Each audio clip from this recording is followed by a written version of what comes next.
আমাদের ছাত্র ভাইয়েরা তাদের রক্ত দিয়ে জীবন দিয়ে এই দেশকে জগদ্দল পাথরের মতো আওয়ামী দুঃশাসন থেকে মুক্ত করেছে। যদি সামনে কোনো স্বৈরাচার দেখা যায়, আমরা আমাদের রক্ত দিয়ে জীবন দিয়ে ইসলামের বাংলা কায়েম করতে রাজি আছি না নাই? আমাদের যিনি আমির রয়েছেন পীর সাহেব চরমুনাই দামাত বরকাতুহুম, এইবার দেখিয়ে দিয়েছেন ছাত্র জনতার পাশে একেবারে শুরু থেকে নিয়ে শেষ দিন পর্যন্ত ছিলেন। প্রমাণ করেছেন এই দেশে শান্তি আনতে হলে এই রকম দেশপ্রেমিক নেতা দরকার। বক্তব্য নিয়ে আসছেন সাবেক ছাত্র নেতা, সিলেট বিভাগীয় সাংগঠনিক সম্পাদক মুফতি মাইনুদ্দিন খান তানভীর। আসসালামু আলাইকুম ওয়া রাহমাতুল্লাহি ওয়া বারাকাতুহু। আসলে সময় একবারেই অল্প, আমাদের মুরব্বীরা রয়েছেন, কথা বলবেন। যেহেতু নাম ঘোষিত হয়েছে, গতানুগতিক বক্তব্য না দিয়ে আমি শুধু একটি আরজ করতে চাই।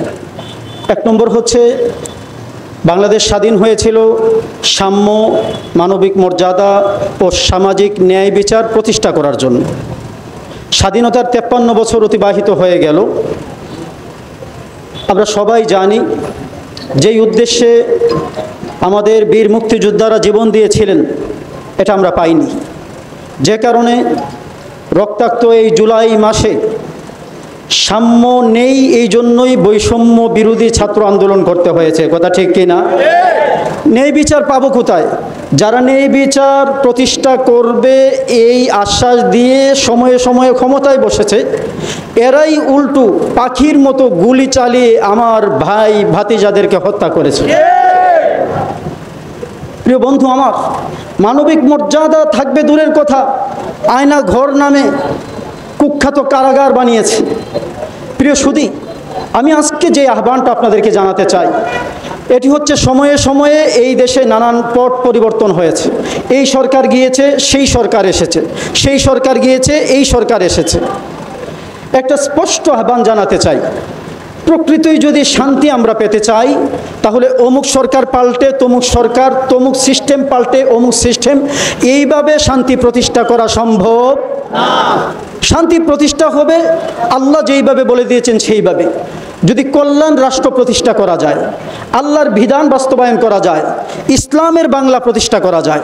বাংলাদেশের মানুষ সোনার বাংলা দেখেছে, রূপার বাংলা দেখেছে, ডিজিটাল বাংলা দেখেছে, নানান বাংলা দেখেছে। বাংলাদেশের মানুষ শান্তি আনতে পারে নাই। আমরা বলতে চাই, সামনে আমাদের ছাত্র ভাইয়েরা তাদের রক্ত দিয়ে জীবন দিয়ে এই দেশকে জগদ্দল পাথরের মতো আওয়ামী দুঃশাসন থেকে মুক্ত করেছে। যদি সামনে কোনো স্বৈরাচার দেখা যায়, আমরা আমাদের রক্ত দিয়ে জীবন দিয়ে ইসলামের বাংলা কায়েম করতে রাজি আছি না নাই? আল্লাহ পাক রব্বুল আলামিন আমাদের যিনি আমির রয়েছেন পীর সাহেব চরমুনাই দামাত বরকাতুহুম, এইবার দেখিয়ে দিয়েছেন ছাত্র জনতার পাশে একেবারে শুরু থেকে নিয়ে শেষ দিন পর্যন্ত ছিলেন। প্রমাণ করেছেন এই দেশে শান্তি আনতে হলে এই রকম দেশপ্রেমিক নেতা দরকার। আমরা আজ থেকে ফিরে গিয়ে গড়ে গড়ে বাড়িতে বাড়িতে পীর সাহেব চরমুনাইয়ের যেই দাওয়াত, ইসলামের সৌন্দর্যের দাওয়াত পৌঁছে দিব। এই দেশ সামনে হবে ইসলামের বাংলা, কল্যাণ রাষ্ট্র প্রতিষ্ঠার জন্য মৃত্যুর আগ পর্যন্ত দাওয়াতি কাজ চালিয়ে যেতে রাজি আছি না ইনশাআল্লাহ? আল্লাহ পাক রব্বুল আলামিন তৌফিক দান করুন। আমিন ওয়া আখিরু দাওয়ানা আলহামদুলিল্লাহি রাব্বিল আলামিন।